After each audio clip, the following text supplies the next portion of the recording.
Welcome, He-Man fans, to another He-Man review. Today is Season 1, Episode 50, The Temple of the Sun, which is where we meet this new character. I forget how they pronounce his name, but it's some weird name. But he's going through he's dragging himself through the sands of time in the desert, all worn out and, heat exhausted and all that good stuff. And he's looking for this Temple of the Sun, which is a ancient land, and he finds it. And there's this medallion-looking thing in there that can grant power and make you a leader. And he does become a leader. At the same time, Zoar is flying through the sands of time, and she ends up getting captured by this dude. And she gets turned into this crystal, and He-Man has to go looking for her with Man-at-Arms, and this time he takes Cringer. He doesn't turn him into Battle Cat, he takes him as Cringer, because Cringer wants to go as Cringer. And she eventually meets this tornado, in the sands of time, the sandstorm, and Cringer gets caught up in it, and then he realizes maybe he should have went as Battle Cat and not Cringer.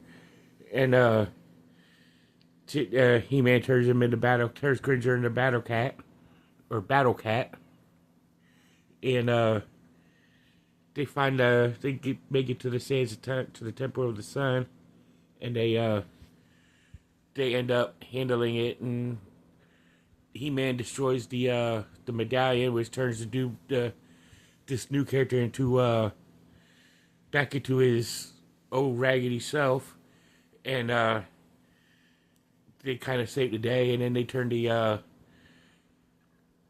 sorceress turns the medallion into this fountain piece, and leaves the guy tending the garden, and kind of find out when the medallion was destroyed, it was all the evil in his heart, and was destroyed, and he became content in working in the garden.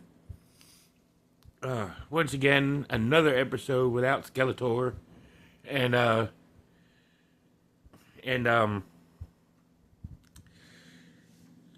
we get this episode on a scale of 1 to 10. I would actually give this one a 5, because they're starting to get to need episodes that have Skeletor in it, because the better episodes have Skeletor in it, and this one kind of needed a Skeletor, but it really goes to show the whole premise of this episode was, make sure when you find artifacts that can make you powerful, make sure your heart is aligned right instead of greedy. When you find powerful artifacts and things that can give you power, and make sure your heart's in check. But it was a good message behind the episode. I enjoyed it for what it was, but like I said, it was a 5. So, and this was another good episode. So, see you in the next one.